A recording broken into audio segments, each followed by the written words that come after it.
بسم الله الرحمن الرحيم. مشاهدينا متابعي شاشة قناة شباب سبورت HD1 في كل مكان، السلام عليكم ورحمة الله وبركاته. من أرضية ملعب فرانسو حريري هنالك في إقليم كردستان في أربيل، مباراة التي تجمع صاحب الأرض على يسار الشاشة بالقميص الأصفر نادي أربيل بمواجهة أمانة بغداد القادم من العاصمة بغداد. الطاقم التحكيمي الذي سيدير هذا اللقاء الحكم الدولي يوسف سعيد، بينما يساعد المساعد الأول أمير داوود، والمساعد الثاني سنان ناصر، والحكم الرابع أوميد مصطفى. مقيما للحكام مصطفى صاحب، ومشرف المباراة طارق حسين.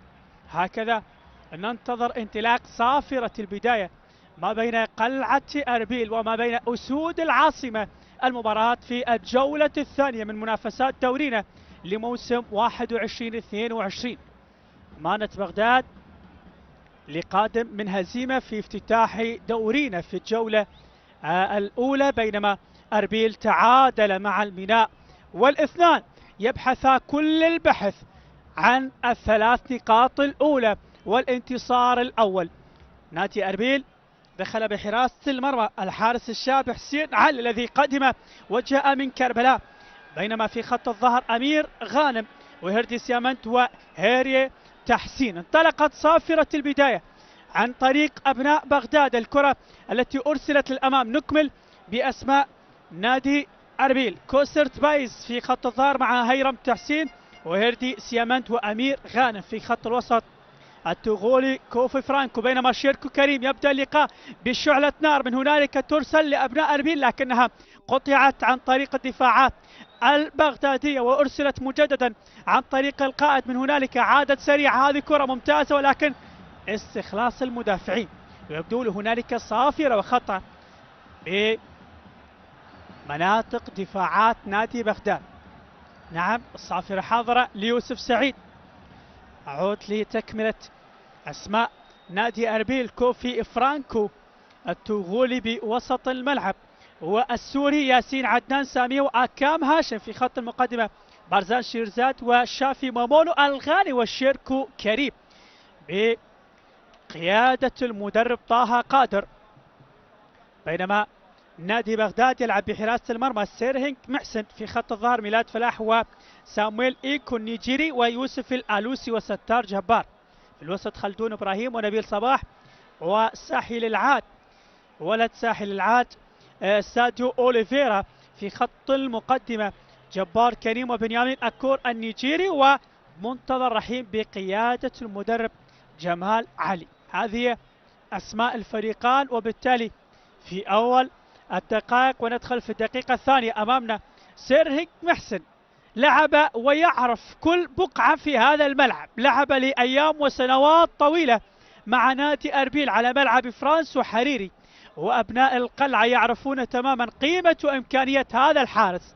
اليوم يعود لديارة لكن بألوان وبقمصان مختلفة، لم يعود كما كان زميلا، بل اليوم يعود خصما، ويريد أيضا أن يحافظ على سلامة شباك. المباراة الأولى تلقى هدفين، اليوم بشعار مختلف وأيضا بقوة وحماس يدخل مباراة الليلة. الآلوسي يقف على كرة يوسف صاحب ال 28 سنة، الجنسية الأردنية لكن الميلاد عراقي. يوسف الآلوسي يرسل كرة عرضية تدخل هنالك، ولكن الكرة تبعد بعياد الحارس حسين علي الحارس الشاب الذي جاء من العميد من نادي كربلاء، ومن هنالك عادت مجددا لكنها عادت للدفاعات البغدادية لأسود العاصمة.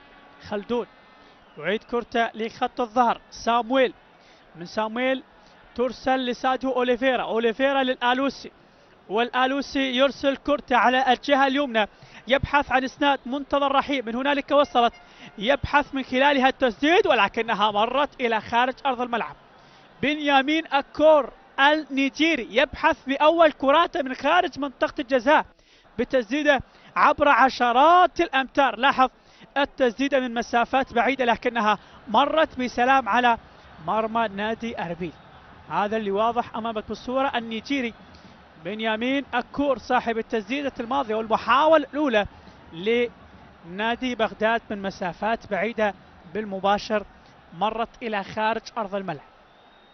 كوسرت بايس المدافع الأيسر في صفوف القلعة، قلعة أربيل. شيركو كريم تصل كرته، شيفي ماموني وصلت كرته على الجهة اليمنى. أمير غانم، أمير يبحث عن مساندة الزملاء، يضطر بالعودة وتغيير الاتجاه. من هنالك هيردي سيامنت، ومن هيردي لكوسرت بايز. كوسرت يغير الاتجاه تماما على الجهة اليمنى، يبحث عن المتقدم أمير غانم في هذا اللقطة بالقميص 13 المدافع الأيمن، يبحث عن بارزان شيرزات، لكن يبدو الكرة بالمباشر مرت إلى رمية جانبية وراية المساعد الأول أمير داوود، دولي منذ 2013، 42 سنة، من مواليد 1979. كرة ترسل من هنالك، تحضير في وسط الملعب، النقل لمنتظر، يعود لساديو أوليفيرا ولد ساحل العاج لاعب خط الوسط، ثم تعود لستار جبار، ومن ستار للآلوسي. الآلوسي يرسل كرة طويلة. كوسرت بايس في القطع بالكرات الرأسية، عادت من هنالك لميلاد فلاح المدافع الأيمن، وميلاد عادت كرة وانطلق بها البحث من هنالك عن جبار كريم هداف الفريق في الموسم الماضي، يأتي بعرضية، الانتظار لمنتظر رحيم، 1 ضد 1 خارج المنطقة، يحضر من هنالك، يسدد كرة جول. أوه الله الله الله الله الله الله الله الله، هدف في بداية اللقاء عن طريق نبيل صباح، ما أجمله وما أحلاه. القادم من نفط الوسط يضع كرة في شباك الحارس حسين علي، يفتتح من خلالها التهديف في أول 6 دقائق لعب. أسود العاصمة تحتل قلعة أربيل، نعم نعم نعم، في الدقائق الأولى بتحضير ولا أروع عن طريق منتظر رحيم، وبيسار نبيل صباح يسرق المفتاح ويفتح باب قلعة أربيل في لاحظ الإعادة، الاستقبال عن طريق منتظر، ثم التحضير الذي جاء من وسط الملعب، كرة سكنت في سقف المرمى وعانقت شباك الحارس حسين علي، معلنا تقدم نادي أسود العاصمة. بغداد يفتح شفرة اللقاء مبكرا، يدخل بقوة، يريد ترجمة معاناة السفر والمسافات البعيدة من العاصمة بغداد إلى هنا لأربيل. ردة الفعل قد تكون سريعة ومنتظرة عن طريق أبناء القلعة. كوسرت بايس في تحضير لكرته، يبحث عن مساحة، يريد العرضية، هذا شيركو كريم، عرضية تلعب لكن تبعد عن طريق ساديو أوليفيرا، عن طريق ساديو أوليفيرا أبعدت وعادت. ولكن أي بداية، منذ بداية اللقاء نشاهد حماس وتحرك وتناقل الكرات بكل سرعة. المدرب جمال علي حتى الآن يتفوق على طه قادر في بداية المشوار. من هنالك شيركو كريم، شعلة نار، شيركو يتحرك بكثرة وتناقل الكرات بكل أريحية، يأتي بالعرضيات واحدة تتل الأخرى، بينما من هنا الانطلاقة عن طريق ياسين السوري، يبحث عن المساحة، المتقدم أمير غانم يريد المرور لكن أمام من يقطع الطريق، تصل وتعود مجددا في استخلاص وتناقل للكرات مرة ومرتين، ومن ثم التحضير. آكام هاشم يتقدم على الجهة اليمنى، ثم البحث عن مساحات، يدخل وهذه عرضية ترسل لكن تبعد عن طريق ميلاد فلاح. لا زال التراجع بعد تسجيل الهدف لأبناء بغداد حاضرا، وأبناء أربيل يتقدمون شيئا فشيء، يريدون العودة على ملعبهم في فرانسو حريري، لكن يبدو لي هنالك إصابة وبالتالي دخول معالجي نادي بغداد أحمد رشيد وصالح مهدي. معالجي نادي بغداد يطمئنون على سلامة صاحب الاسيت في صناعة الهدف منتظر رحيم، الجناح الأيسر بالقميص 17 اللي واضح أمامك في الصورة، والحوار من الآلوسي مع حكم المباراة يوسف سعيد، من وليد 1987، 34 سنة، حكم دولي منذ 2007 وحكم نخبة في آسيا منذ 2019، ابتدأ مشواره في التحكيم في عام 2005. الكرة تعود في وسط الملعب، وساديو أوليفيرا مع بنيامين أكور يعيد الكرة للحارس حسين علي بعد الاطمئنان على سلامة منتظر رحيم. عاد واستأنف اللعب، وفي 9 دقائق لعب حتى الآن مباراة سريعة منذ بدايتها، والتقدم لأسود العاصمة. شيركو كريم ينطلق على الجهة اليسرى، البحث عن زميل، يأتي بالمرور، من هنالك كرة وصلت بيرزان، ولكن شيرزاد تعرض للسقوط، لكن لا صوت يعلو سوى الصافرة. نعم، لا صوت يعلو سوى صافرة يوسف في هذه الأثناء وفي هذه المباراة، حيث لم يشير لخطأ في اللقطة الماضية. انطلاق بنيامين أكور سريع، الأسمراني دخل، ولكن هنالك التغطية الممتازة عن طريق القائد هيردي سيامنت، يقطع الطريق وبمسافة وحيدة عن طريق بنيامين أكور، أراد أن يضيف ثاني الأهداف في خلال الهجمات المرتدة العكسية، لكن هيردي سيامنت أتى بقطع الكرة وإيصالها إلى ضربة ركنية. كورنر لأسود العاصمة، يبحثون عن ثاني الأهداف، يريد تعويض هزيمة المباراة السابقة في الجولة الأولى أمام الكهرباء، أمام برتقال العاصمة بهدفين مقابل لا شيء هنالك في ملعب أمانة بغداد. انتظار ساديو أوليفيرا، ولد ساحل العاج يريد التنفيذ، يأتي به كرة عرضية على القائم الثاني، حضرت ومثنى، لكن كرة أرسلت عن طريق جبار كريم هداف الفريق في الموسم الماضي. جبار لعب لكربلاء والنجف والزوراء، ثم جاء لأسود العاصمة الموسم الثاني تواليا، يحمل القميص 10 ودائما ما يقود خط المقدمة، ويأتي بالأفراح لأسود العاصمة. تنقل بيرزان، فقدت من أمامه، عادت لسوديو أوليفيرا، يبحث عن بنيامين أكو، عادت في خط الوسط كوفي فرانكو التوغولي الذي جاء من الدوري الدنماركي. كرة لا زالت من هناك الدربكة والبحث عن أول الكرات لأبناء القلعة التي تكون سانحة للتسجيل، لكنها عادت عن طريق كوسرت بايس، ومن كوسرت لكوفي، كوفي فرانكو، كوفي فرانكو لهيردي، ومن هيردي لهيريم تحسين. هيريم يبحث عن مساحات خالية حتى يزج بها الكرات الطويلة، لكنها تعود لهيردي سيامنت، ومن هيردي صاحب 36 سنة إلى كوسرت بايس صاحب 32 سنة. أغلب لاعبين نادي أربيل يعبرون 30 سنة. وهنا الإصابة، وبنيامين أكور يشكو من إصابة، المحترف النيجيري في صفوف نادي بغداد. بالسلامة لبنيامين أكور الذي يتعرض في هذه الأثناء لإصابة، وقد يتوجب دخول معالجي نادي بغداد أحمد رشيد وصالح مهدي. نعم، السعيد ويستعين بمعالجيه من أجل تقديم الإسعافات الأولية، يخرج من أجل تلقيه العلاج ثم العودة لاستكمال مجريات الشوط الأول. لا نريد أن نتابع الإصابات ولا نريد أن نشاهد التغييرات الاضطرارية، نتمنى السلامة للجميع. من هنالك التماس، رمية جانبية، ويبدو لي انتفاء جزء من الإضاءة في ملعب فرانسو حريري. ما الذي يحدث هنالك في هاولير في ملعب فرانسو حريري؟ توقف للمباراة بقرار من حكم المباراة ومشرفها يوسف سعيد، بينما المشرف طارق حسين، من أجل تصحيح الأمور وإعادة الطاقة الكهربائية والإضاءة بالصورة المطلوبة لكي تكون الصورة والرؤية واضحة أمام لاعبين الفريق. بالسلامة لبنيامين أكور، لا زال يتلقى العلاج خارج أرضية الملعب. من هنا قد يصطحب التغيير الاضطراري. نشاهد لاعب أو لا هو نفسه بنيامين أكور جاء من هذه الجهة، والحوار مع مدربه جمال علي صاحب 65 سنة، مواليد 1956.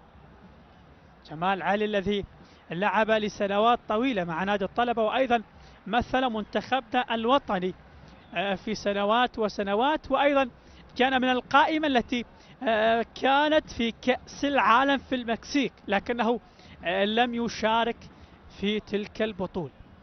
بعدها في مشوار التحكيمي عفوا في مشواره للتدريب درب نادي الطلبة ودهوك والنفط، وأخيرا نفط الوسط في الموسم السابق، ثم جاء إلى نادي بغداد، لكنه أيضا احترف على مستوى التدريب في الأردن والأمارات، ومشوار تحكيمي حقيقة طويل ومشرف، وأيضا عمل كمحلل فني. هذه الصورة تشير وتوضح عودة الإضاءة، وأمامك الأضواء الكاشفة. بعدها بقليل سنعود عندما تكتمل الصورة والرؤية، لكن لم تكن الأضواء بالكامل مشتعلة، هنالك نقص، بالتالي قد نعود بعد لحظات لاستكمال مجريات اللقاء. انتظار اتخاذ الأمر وتصحيح الخلل الذي حدث من خلال القائمين والمشرفين وإدارة ملعب نادي أربيل. لا زال بنيامين أكور ينتظر إعادة واستئناف اللعب حتى يعود لأرضية الملعب. نادي بغداد هزم في المباراة السابقة، نعم، بينما نادي أربيل تعادل في المباراة السابقة أمام الميناء. أربيل سيواجه الشرطة القيثارة المنتصر في انتصار في المباراة الأولى، بينما نادي بغداد سيواجه نفط البصرة، أيضا حقق انتصار في مباراته الأولى. بينما اليوم مباراة ما بين فريقان لم يحققا الانتصار في المواجهة الأولى، يريد تحقيق الانتصار في مباراته الثانية. سبق وأن تواجه الفريقان هنالك 14 مواجهة جمعت الفريقان. فاز نادي أربيل أمامنا الحارس المخضرم سرهنك محسن، مواليد 1986، 35 سنة، خبرة كبيرة في جعبة هذا الحارس اللي واضح أمامنا بالصورة، صاحب الرقم 21، لعب لسنوات طويلة مع نادي أربيل والآن مع نادي أمانة بغداد. يبدو تأخرت الأمور كثيرا ولم تعود في المسار الصحيح، وهذا شيركو كريم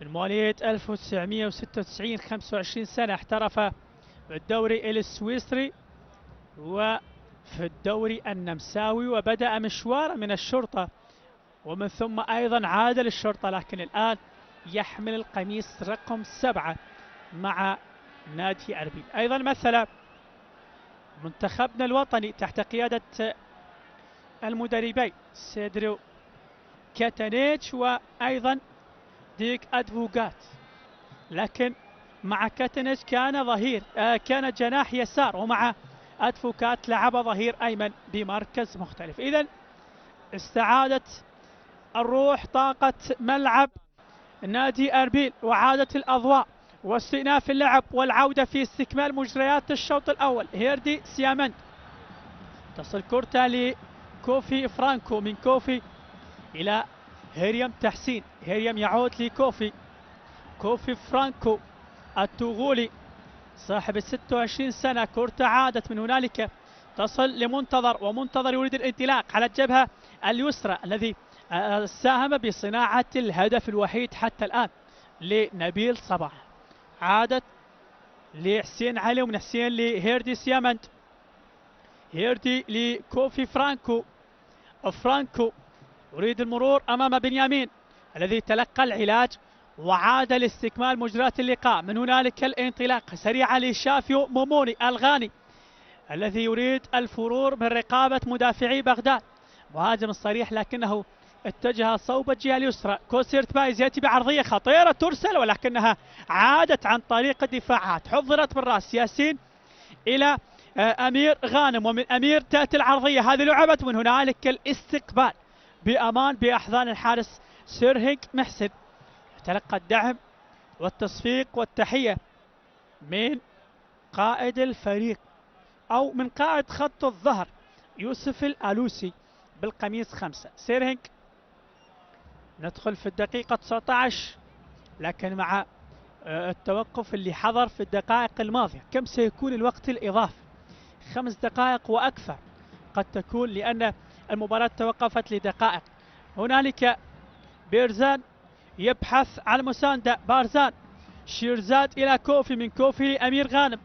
أمير يستقطب كرته، يأتي بعرضية، من هنالك الكرات الهوائية تلعب بكثافة لأصحاب القمصان الصفراء، لكن لا جديد بالنسبة للنتيجة لأبناء قلعة أربيل. نادي أربيل بالقمصان الصفراء حتى الآن يكثف كرات الهوائية لكن دون جدوى.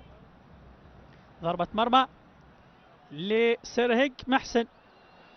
سيرهنج الموسم الماضي قدم حقيقة موسم مميز، قدم من خلاله مجهودات عالية وأداء يذكر فيشكر، نال من خلاله رضا كل الجماهير، ليست جماهير بغداد فقط بل كل الجماهير العراقية. في مباريات عديدة أيضا نال كحارس الجولة.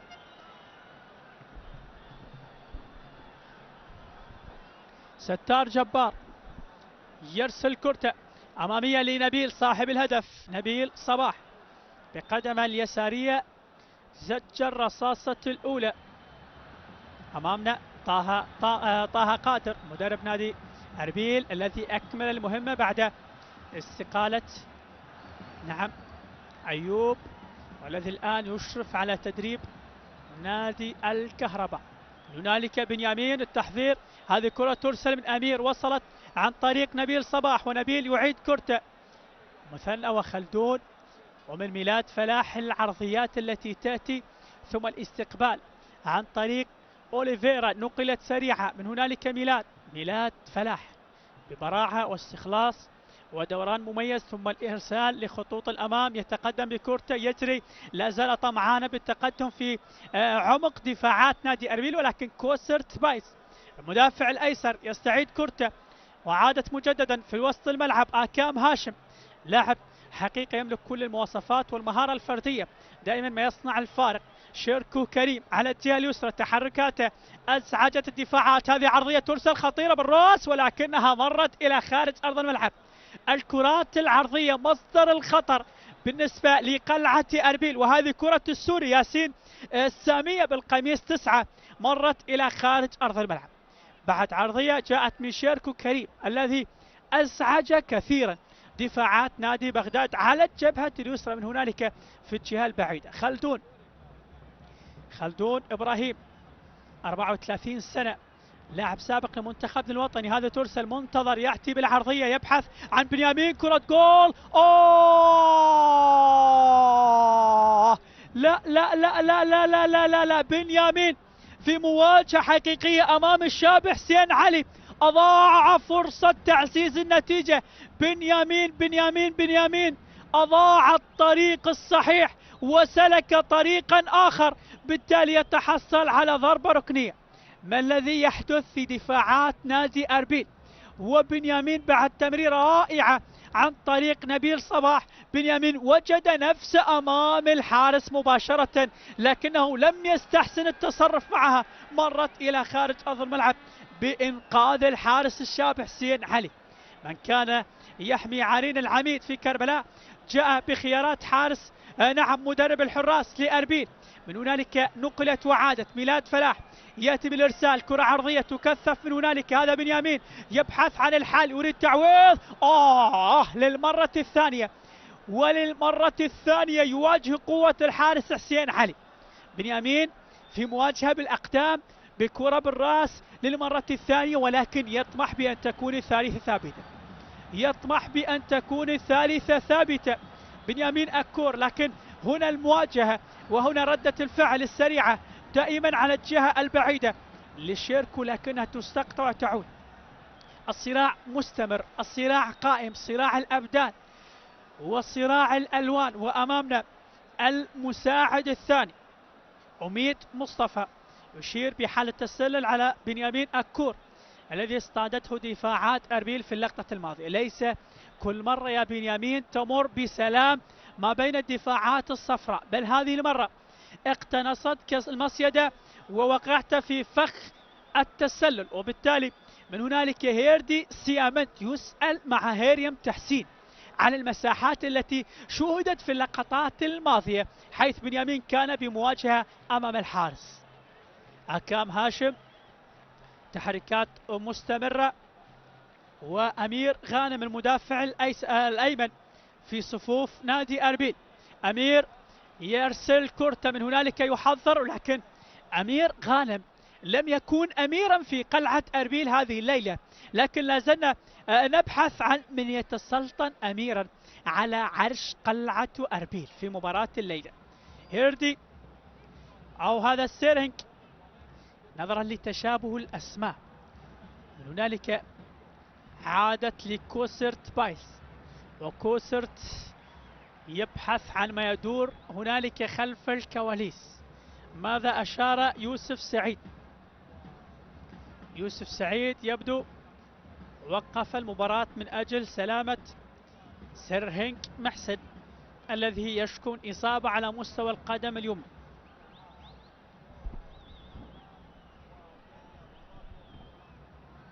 سلامة لسيرهنك 35 سنة، عطاء كبير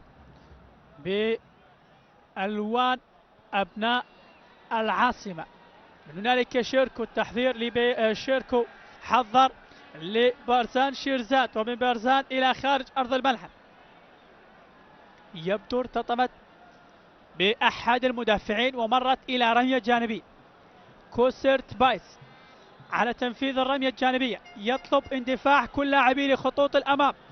شيرزاد يعيد كرته لكوسرت بايس، كوسرت يأتي بالعرضية خطيرة، تلعب من هنالك لكنها عادت عن طريق أكام هاشم مجددا، لا زالت خطيرة، تحضر ولكن سهلة بأحضان سيرهنك محسن.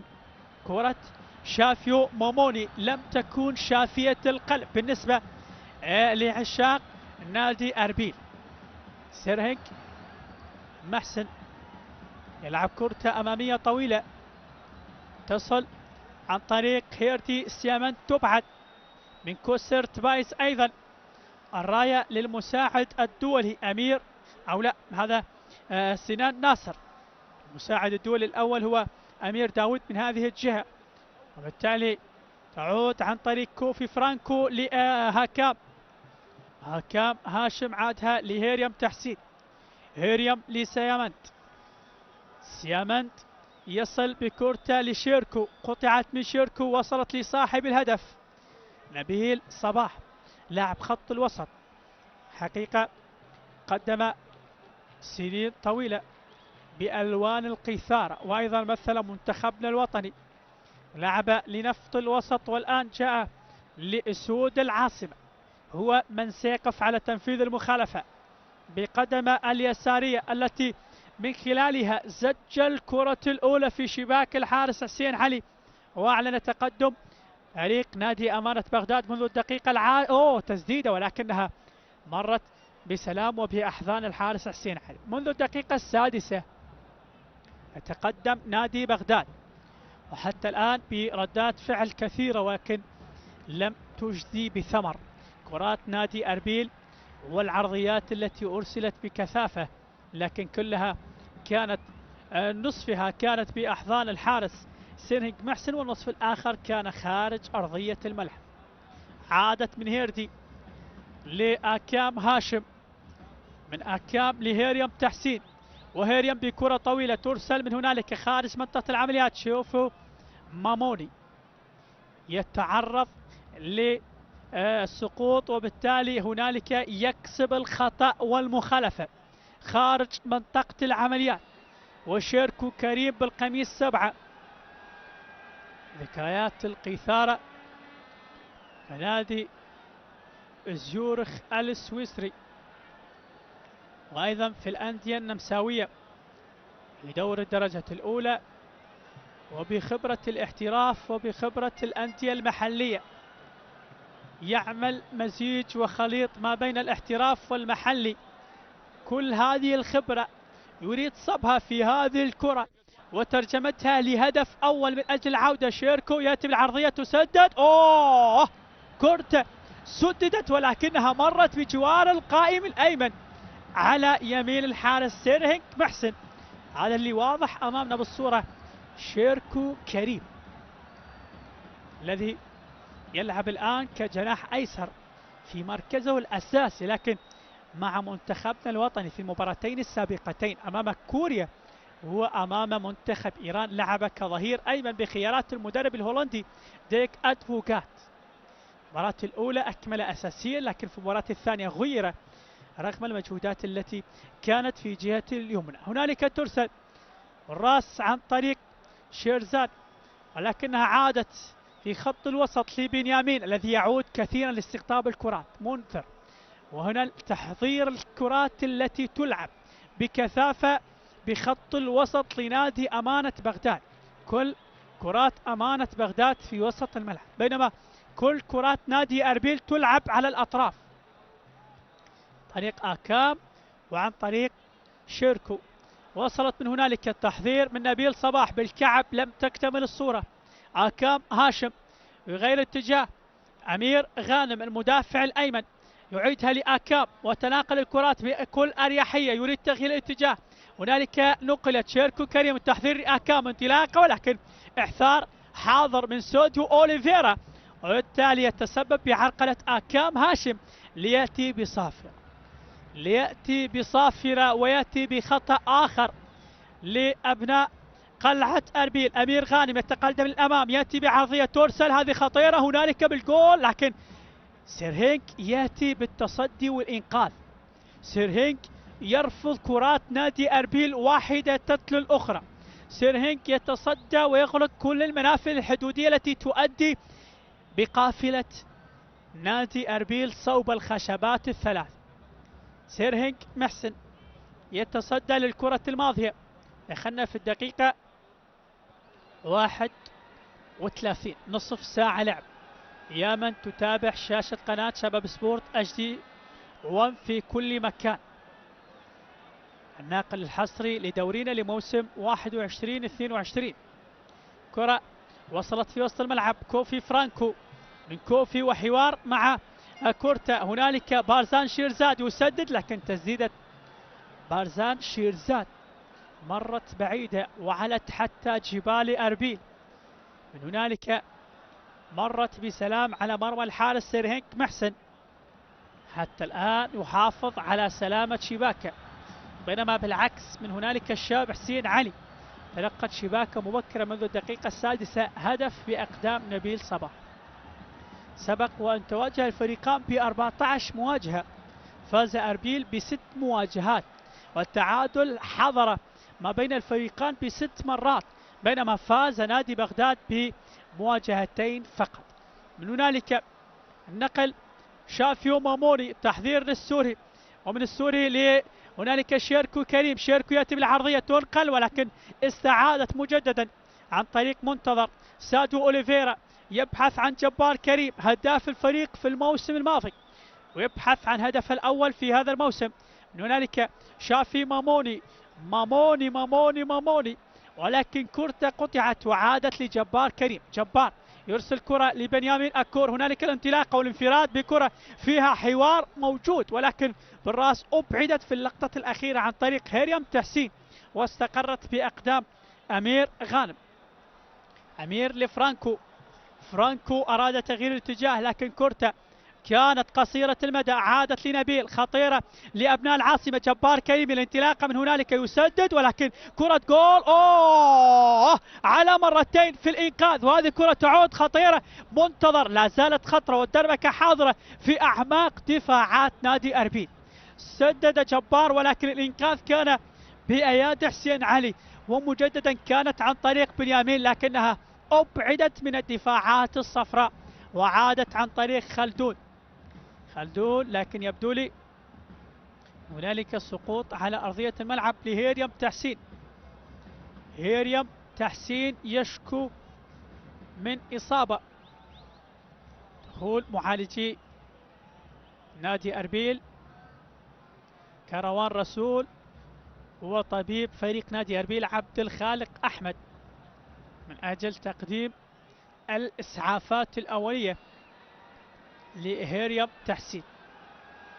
طبعا أول مواجهة جمعت الفريقان كانت يوم 13/4/2010 في نفس هذا الملعب في فرانسو حريري. فاز نادي أربيل بهدفين مقابل هدف، بينما آخر مواجهة كانت في الموسم الماضي انتهت بالتعادل الإيجابي هدفين في ملعب إدهوك، لأن في الجولات الأخيرة كان ملعب فرانسو حريري شاهد نعم الصيانة، وقرر نادي أربيل باختيار ملعب إدهوك لإكمال المباراة التي تقع في ملعبه، حيث انتهت المواجهة ما بين الفريقان بالتعادل الإيجابي بهدفين لمثلهما. سلامة لهيريم تحسين، تلقى العلاج.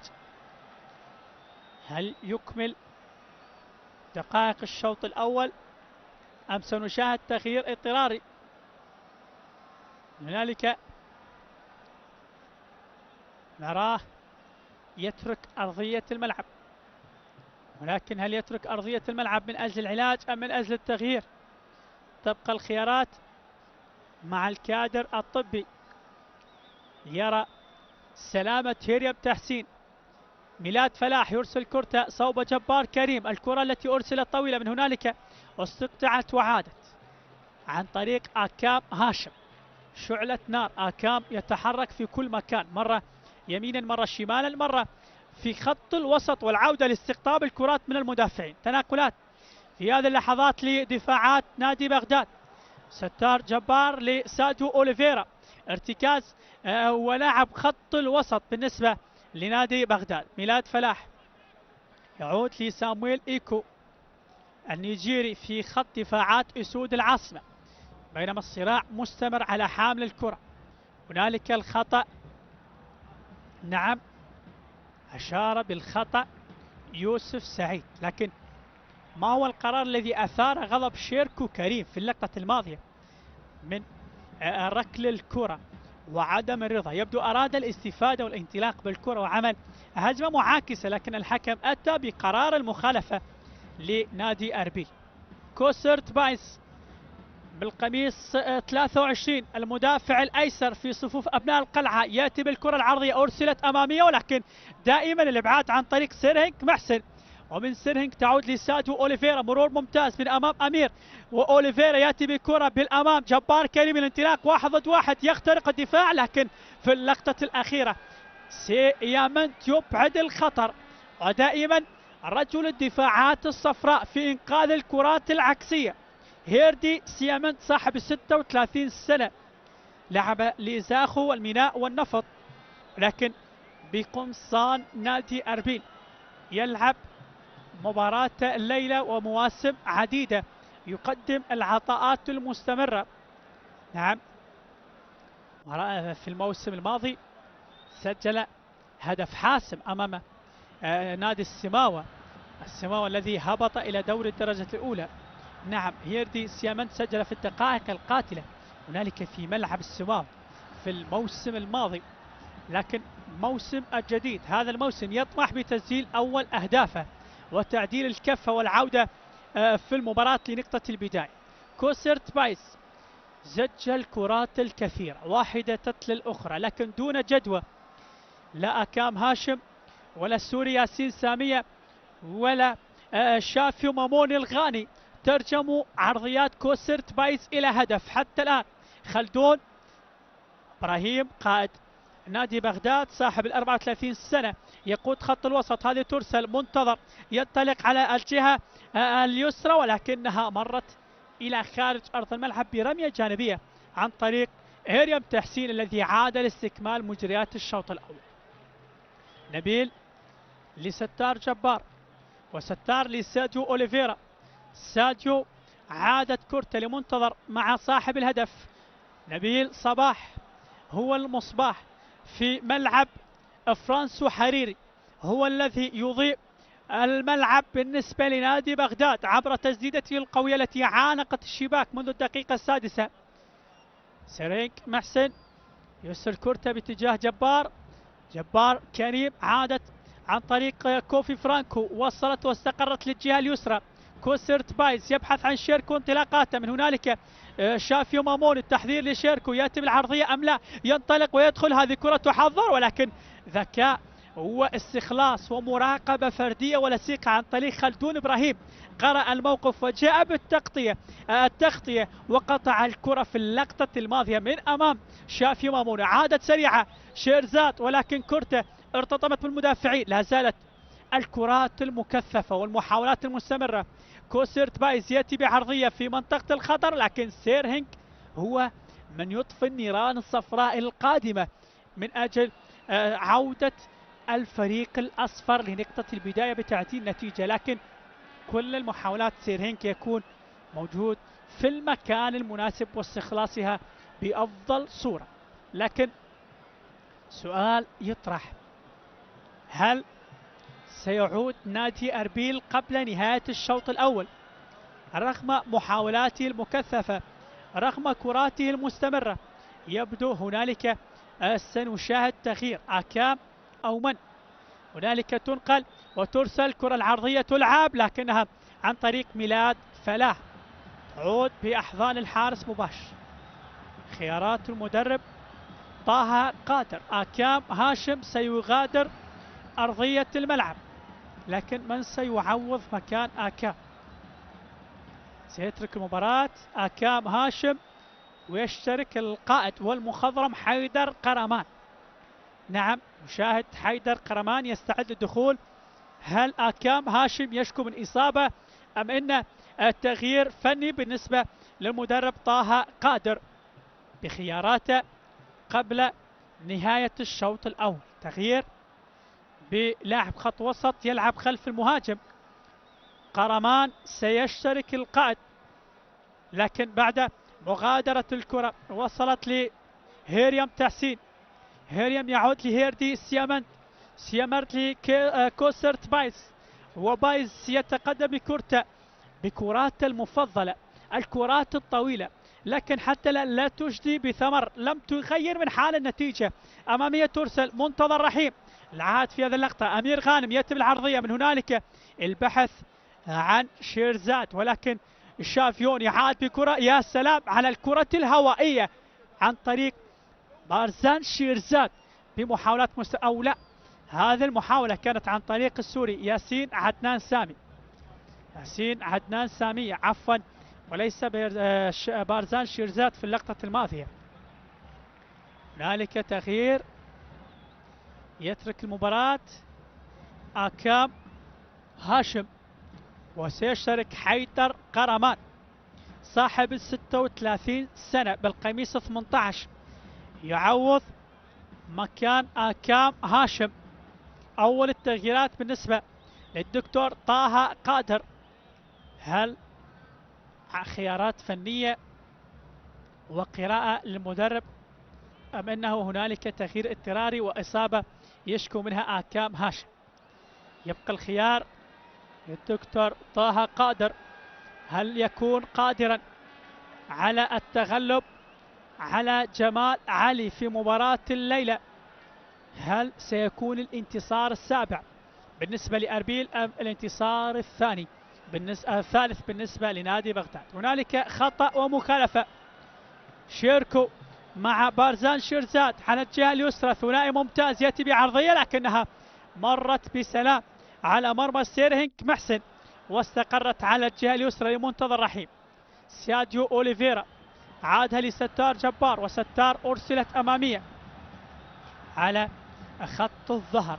هيريم يعودها، وساديو أوليفيرا أراد الانطلاق، لكن كرته كانت سريعة ومرت إلى خارج أرض الملعب. تلعب شافيو ماموني، من هنالك انتظار، ولكن كرته غير موفقة. شافيو ماموني المهاجم الغاني المحترف في صفوف نادي أربيل، كرته لم تكن موفقة، بل لعبت بعشوائية ومرت إلى خارج أرض الملعب، لم تشكل أي خطر. ندخل في الدقيقة 44، آخر دقيقة متبقية على نهاية الوقت الأصلي والحقيقي، لكن كم سيكون الوقت المستضاف بدل من ضاع؟ يبدو سيكون أكثر من 5 دقائق، لأن المباراة توقفت بسبب انطفاء الأضوية لملعب نادي أربيل. لمن ليلتحق بنا متأخرا، لأن المباراة توقفت والآن في دقائق الأخيرة الأصلية، لكن الإضافي ننتظر هل يكون فيه حل لنادي أربيل وعودة. لعب الكثير من الكرات وقدم الشوط أول حقيقة رائع، لكن لم يأتي بالحل الأهم والمثمر وهو تسجيل أهداف. الانتظار من بنيامين أوكور، وبنيامين يسقط أرضا، لكن إشارة الحكم يوسف سعيد تشير برمية جانبية لأمير غانم المدافع الأيمن. أمير أمامية أرسلت، عادت عن طريق ستار جبار، من ستار لسيوديو أوليفيرا. خلدون إبراهيم قميص 14 غادر البيت البغدادي ثم عاد مجددا لينال إشارة القيادة ويقود خط الوسط. ساديو أوليفيرا تصل كورتا منتظر لكنها تستقطع. شيركو كريم، من شيركو لمنتظر خلدون، وخلدون يغير اتجاه. هنالك لميلاد فلاح، ميلاد يريد الانطلاقة أمام كوسر تبايس، لكن كوسر سيطر على كورتا بمساعدة ياسين عدنان. وصلت وعادت عن طريق كوفي فرانكو، كوفي للقائد حيدر قرمان، قرمان لشيركو كريم الذي يغير مركزه ويأتي على الجهة اليمنى بعد أن كان في بداية الشوط وطيلة شوط المباراة الأول يلعب كجناح أيسر. الآن يأتي بتغيير المراكز وبخيارات المدرب طه قادر، يريد تغيير كل الأوراق وكل المراكز من أجل لملمة الحلول والخروج بثمرة، وهي ثمرة تسجيل الأهداف. هنالك ضربة مرمى سيرهنك محسن. الوقت الأصلي والحقيقي خلاص انتهى، ندخل في أول دقائق الوقت بدل من ضائع. هل قادر أربيل بالعودة أم إن بغداد له كلام آخر في تعزيز نتيجته والذهاب لشوط المباراة الأول لفاصله مرتاح البال والتفكير بقادم الأمور وقادم الدقائق في شوط المباراة الثاني. لا زالت الكرة صفراء عند أبناء القلعة، تعود لحسين علي، من حسين لهيردي سيامن القائد. وصلت كورتا لكوفي فرانكو، كوفي أمامية تستقر عن طريق شيركو، شيركو كريم أمام مراقبة لصيقة، 7 بمواجهة 7، ولكن ساديو أوليفيرا يتسبب بعرقلة شيركو، يأتي بخطأ. قرمان يغير اتجاه، يأتي بالعرضية من هنالك بالمباشر بعيدة على المحترف السوري ياسين عدنان سامية. كورتا مرت بالمباشر إلى خارج أرض الملعب.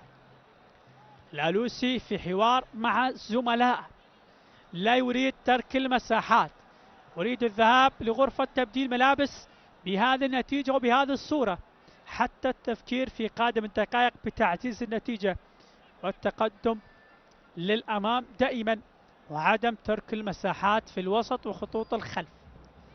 هريم تحسين براسة، كرة بعيدة عن طريق كوسر تبايس، لكن ألحق بها جبار.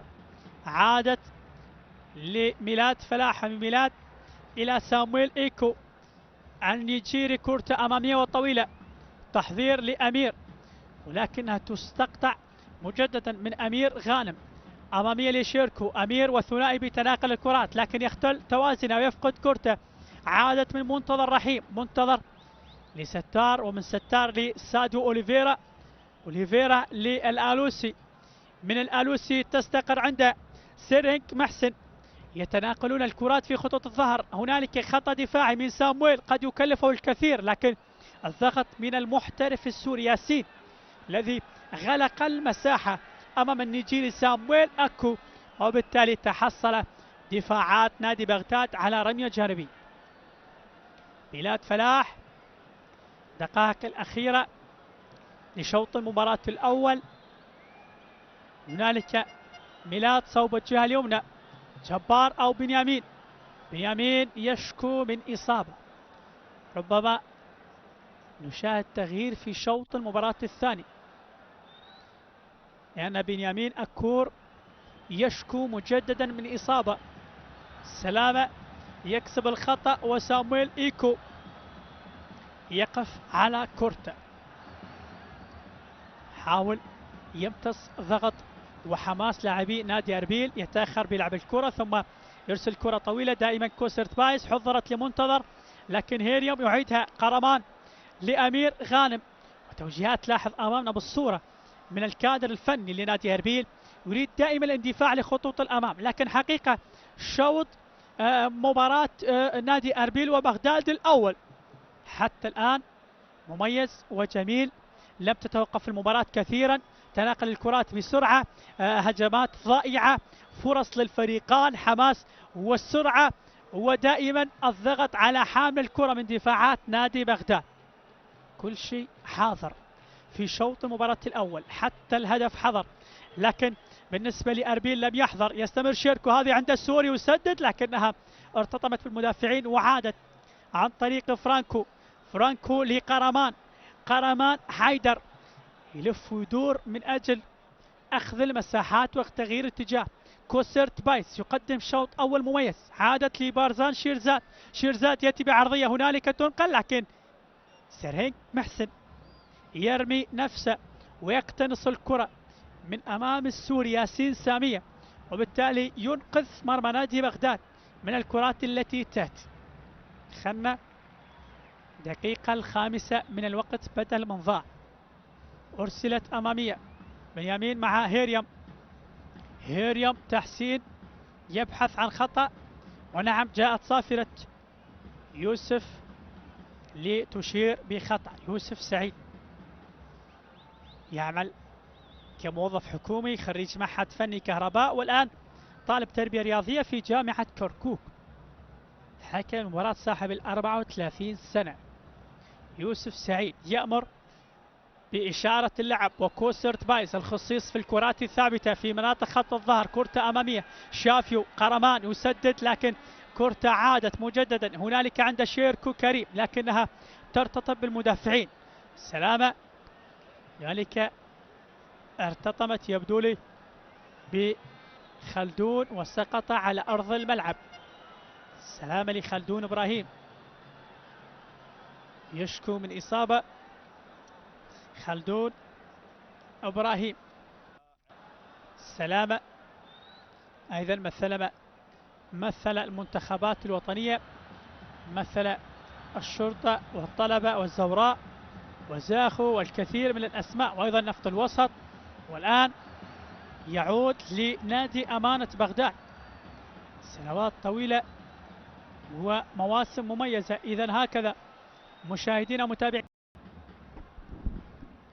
هذه عودة مشاهدينا متابعي شاشة قناة شباب سبورت لاستكمال مجريات الشوط الثاني. الشوط الأول انتهى بتقدم نادي بغداد بهدف مقابل لا شيء لنادي أربيل. الهدف سجل عن طريق نبيل صباح في الدقيقة السادسة من بداية الشوط الأول. انطلقت صافرة الشوط الثاني، وأيضا دائما الكرات العرضية التي ترسل على الجهة اليسرى عن طريق كوسرت بايز الذي أرسل كثافة عددية من الكرات العرضية لشافيو ماموني، لكنها لم تترجم. واحدة من الكرات هذه التي كانت قبل قليل لكن استقبلها بأحضان السيرهينج محسن. أمامية أرسلت. الشوط الأول بغداد أربيل متساوي الأطراف بالنسبة للعب بمجمل 50 دقيقة التي لعبت في شوط المباراة الأول، لكن على مستوى الأهداف بغداد هو الأفضل من حيث سجل هدفا وحيدا. سلامة جبار كريم يسقط على أرضية الملعب، يشكو من إصابة. جبار هداف نادي أمانة بغداد في الموسم السابق، 23 سنة، لعب لكربلاء وللنجف ولنادي الزوراء وحقق درع الدوري مع نادي الزوراء، لكن الآن للموسم الثاني تواليا مع نادي أمانة بغداد. سلامة جبار في حواره مع يوسف سعيد حكم مباراة اللي تنتظر مهمة، المشاركة في بطولة جنوب آسيا للمنتخبات في الأسبوع القادم في يوم الثلاثاء. سينطلق إن شاء الله للمالديف من أجل نعم المشاركة في بطولة جنوب آسيا. لهذا الحكم نتمنى له التوفيق ولكل طواقمنا التحكيمية التي تمثل البلاد خير تمثيل في المنافسات الدولية. ترسل أمامية على الجهة القريبة. هذا التحذير، شيرزاد يحاول الانطلاق، عادت لكوسرت بايز يسدد ولكن مرت إلى خارج أرض الملعب. حركت معها كل متابعين المباراة من خلال المدرجات، شاهدنا في اللقطة الماضية، لكن مرت إلى خارج أرض الملعب دون جدوى ودون تغيير للنتيجة بالنسبة لنادي أربيل. سيرهينك ماذا يشير؟ حوار مع المساعد الثاني من هنالك سنان ناصر. سيرهينك ينهض ويعود لاستكمالها، يريد دائما الحفاظ على سلامة الشباك والبقاء على شباك خالية. من هنالك نقلت تحضير، لكن يبدو لي خطأ وصافرة. بنيامين أكور لتسبب اللقطة الماضية. هيردي كوسرت بايز يرسل بنفس الطريقة الكرات الطويلة. هنالك شيرزاد، بارزان شيرزاد أخيرا عن طريق قيادة الحل، وركلة جزاء يتسبب بها سامويل إيكو النيجيري بعد عرقلة. وهذه الكرات التي دائما يرسلها كوسرت بايز أخيرا أثمرت عبر انطلاقة بارزان شيرزاد في داخل منطقة الجزاء. جاءت العرقلة عن طريق سامويل إيكور، لاحظ الإعادة، العرقلة حاضرة من الخلف وسقوط داخل منطقة العمليات لبارزان شيرزاد الذي يتحصل على ركلة جزاء وقد يعيد المباراة لنقطة البداية. خلدون ماذا يشير؟ خلدون إبراهيم يحتج ويحترض أمام قرار يوسف سعيد، لكن لا صوت يعلو سوى صافرته. هو القاضي في محكمة فرانسو حرير الليلة ما بين نادي بغداد ونادي أربيل، لكي تكون في الأخير الركلة واضحة في اللقطة الماضية بعد العرقلة من سامويل إيكو لبارزان شيرزاد الذي يسقط على أرضية الملعب. ركلة جزاء محتسبة في أول 5 دقائق لعب. ماذا وما هو السر في الدقائق الأولى في مباراة الليل؟ شاهدنا في أول 5 دقائق هدف لأمانة بغداد في شوط المباراة الأول، والآن في أول 5 دقائق في شوط المباراة الثاني قد نشاهد هدف لنادي أربيل. ما هو السر في الدقائق الأولى لمباراة الليلة؟ كوسرت بايز أنا في رأيي الشخص المتواضع نجم المباراة بالنسبة لأربيل قد يعود ويكسر حاجز نعم الحارس سيرهينك محسن الذي طال طيلة 55 دقيقة من الشوط الأول حتى الآن. كوسرت بايز يستعد من أجل كسر سلامة شباك سيرهينك. كوسرت يتقدم بيساره يسدد، صدها، عادت مرة أخرى مجددا يسجل بعد التصدي من سيرهينك محسن، لكن استكمل عليه كوسرت بايز وكسر حاجز الصد للحارس سيرهينك محسن. عاد المباراة لنقطة البداية وعاد الأمل والروح لقلعة أربيل باستعادة الكرة على المرة الثانية تواليا. في الأولى قراها بنجاح هذا الكبير في العطاء والسن سيرهينك محسن بقراءته الناجحة للتصدي للكرة، لكن استعادها مجددا واستكملها للمرة الثانية. كوسرت بايز يكسر حاجز عدم تسجيل الأهداف منذ المباراة الأولى حتى الآن. هذه الإعادة وهذه الصورة كوسرت بايز لعبها، ولكن قراءة كانت موفقة. لاحظ كيف استقبلها، لكن أفلتت من قبضتك سيرهينك محسن، لكن مرة أخرى عاد واستكملها في الشباك كوسرت بايز. نقلت على الجهة القريبة مرة أخرى عن طريق ميلاد فلاح ونبيل صباح. بال77 يرسل كرته لخطوط الخلف. ساجو أوليفيرا يغير الاتجاه هنالك لستار جبار الذي أراد وصول كرة العرضية لكنها استقطعت وعادت إلى رمية جانبية. 1-1 التعادل الإيجابي. ربما إذا استمرت الأمور هنالك ماذا يشير؟ يطلب كورنر أو مخالفة بنيامين، لكن يوسف سعيد أشار بضربة مرمى. إذا استمر الحال على ما هو عليه سيكون هو التعادل السابع في تاريخ مواجهات الفريقين، لكن لا أدري هل تنتهي المباراة بالتعادل أم هنالك شيء قادم. من هنالك منتظر يحضر لنبيل، مر ممتاز، يسدد كرة جول. جول نبيل صباح، هو وحده من يملك المفتاح ويفتح باب قلعة أربيل للمرة الثانية تواليا. أسود العاصمة تحتل قلعة أربيل وترفع راية أمانة بغداد مجددا بعد خطأ من الحارس ومن الدفاعات الصفراء. استغلها منتظر ومنتظر منتظر منتظر. اليوم منتظر هو الخصيص في التحذير لنبيل صباح، ونبيل خصيص في تسجيل الأهداف في شوط المباراة الأول. منتظر رحيم هو الذي حضر لنبيل صباح ووضع الكرة في الشباك، والآن يحضر كرة أخرى وأيضا نفس اللاعب نبيل صباح يأتي بثاني الأهداف. لم تدم فرحة أبناء القلعة طويلا حتى عاد بغداد ليسجل ثاني الأهداف. أسود العاصمة تحتل قلعة أربيل وتحلق عاليا في سماء ملعب فرانسو حريري. الراية بالنسبة لنادي أمانة بغداد، راية أمانة بغداد ترفرف عاليا في أربيل. لم تدم فرحة نادي أربيل طويلا حتى عادوا أسود العاصمة، وعن طريق من؟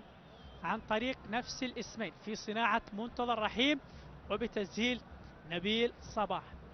هدفين مقابل هدف. قبل قليل تحدثت إذا استمر التعادل سيكون التعادل السابع في لقاء الفريقان، لكن بغداد لم يدعني أكمل حديثي، بل سرعان ما جاء بهدف ثاني، وهذا صاحب الإنجاز وصاحب نعم الفضل الأكبر في لقاء الليلة هو منتظر رحيم. ما يقدمه حقيقة يقدم الكرات على طبق من ذهب لنبيل صباح، ونبيل لا يكذب خبر ولا يرد الهدايا، يستقبل متى ما تسنح له الفرصة. هدف يسأل عنه الحارس والدفاعات في خطأ مشترك ما بين هذا وذاك، ترجمها نبيل لتسجيل ثاني الأهداف. إذا فاز بغداد سيكون الانتصار الثالث لبغداد في تاريخ مواجهات الفريقان. تماس أمير غانم يريدون العودة بكل ما يملكون. لم يحافظ نادي أربيل على سلامة شباكه في شوط المباراة الثاني. الهلوسي حوار مع زملائه، وأيضا خلدون إبراهيم حوار مع ستار جبار يطلب تهدئة الأوضاع والحذر كل الحذر من ترك المساحات قرمان والشيركو وبارزان شيرزاد الذي تسبب بركلة الجزاء ومن خلالها عدلوا، لكن لم يحالفهم الحظ بالحفاظ على النتيجة. بارزان شيرزاد في حوار مع ساديو أوليفيرا، وساديو يأتي بخطأ. بارزان شيرزاد يرسل كرة هنالك عن طريق السوري، لكنها تفتقد وتعود للألوسي. الألوسي يعودها لبنيامين أكور. بنيامين لم يكون موفقا في شوط المباراة الأول، أضاع فرص حقيقية سانحة للتسجيل، كانت على بعد خطوة واحدة من خط المرمى لكنه لم يوفق. شيركو يسدد بقوة، ترسل ولكن بأحضان سيرهينج محسن، مكشوفة مقروءة على الورق. طبعا أول من سجل لنادي أربيل هو المحترف الغيني إسماعيل بانغور في أول مواجهة جمعت الفريقان، لما أول من سجل لبغداد هو مهاجم منتخبنا الوطني السابق ومهاجم بغداد علي منصور الذي افتتح التسجيل لبغداد في أول مواجهات الفريقان. بالمناسبة علي منصور هو أكثر من سجل في تاريخ مواجهات الفريقان، حيث سجل 3 أهداف في تاريخ المواجهات لنادي بغداد في مرمى أربيل. كرة تعود لبارزان شيرزاد، بارزان إلى حيدر قرمان قائد أربيل يعود لكوسرت بايز من عاد بالنتيجة بالكعب وبلقطات فنية عن طريق شيركو كريم، ومن بارزان لكوسرت بايز، عادت لبارزان شيرزاد ينطلق على الجهة اليسرى، يأتي بعرضية لكن ساديو أوليفيرا جند المجهول ما يقوم بأداء حقيقة هذا اللاعب المحترف في صفوف نادي. وهذا التسديد لكن مرت من قرمان، عادت للسوري ياسين بالكعب، عادت مجددا للآلوسي، ومن الآلوسي طويلة تعود للدفاعات الصفراء. أكمل حديثي عن ساديو أوليفيرا، لاعب خط الوسط من ساحل العاج المحترف في صفوف نادي أمانة بغداد. حقيقة ما يقوم به من عمل مميز، يقوم بقطع كل الكرات القادمة، الجند المجهول في وسط الملعب. حقيقة يقدم مجهودات عالية في قطع كل الكرات القادمة ويفشل كل محاولات نادي أربيل التي تأتي عبر خط الوسط. هناك الانطلاقة أمير والدخول في منطقة العمليات، هذه ترسل خطيرة، كرة جول، لكن ماذا أشار حكم المباراة قبل ذلك؟ الراية من المساعد الثاني سنان ناصر تشير بأن الكرة غادرت أرض الملعب، وبالتالي ضربة مرمى لسيرهينج محسن. سيرهينج محسن يقف على كرته. ندخل في الدقيقة 59، نقترب من الدقيقة 60، آخر نصف ساعة متبقي، وهذا النصف ساعة كامل حقيقة بإمكان الفريقات تسجيل الأهداف، لأن نصف ساعة في عالم كرة القدم وقت كافي لتسجيل حتى غزارة تهديفية، ليس فقط هدف أو هدفين. عادت مجددا لأسود العاصمة، حتى الآن يسيطرون على قلعة أربيل، وبارزان شيرزاد يكثف كراته، ترسل من هنالك لكن قريبة وسهلة بأحضان سيرهينج محسن. من سيرهينج لسامويل إيكو، سامويل الذي تسبب بالركلة جزاء. من هنالك عادت من شافيو ماموني، ولكن شافو كرة مرت إلى خارج أرض الملعب. ماموني كرة قوية، أراد تجربة الحظ ولكن لم يحالفه في اللقطة الماضية، بل مرت إلى خارج أرض الملعب بسلام على مرمى الحارس سيرهينج محسن. طبعا الغياب الوحيد في مباراة اليوم بالنسبة لنادي بغداد، يغيب عن لقاء الجناح الطائر مؤمل عبد الرضا، نعم بسبب تأدية الامتحانات في المرحلة الجامعية، يغيب عن نادي بغداد، لعب منتخباتنا الوطنية بالنسبة للناشئين والشباب والمنتخب الأولمبي، لكن يغيب عن مباراة الليلة وعقد مع نادي الزوراء، ولكن بسبيل الإعارة مع نادي بغداد للموسم الثاني توالي. أيضا لعب لنادي الكهرباء، الآن بقميص نادي أمانة بغداد.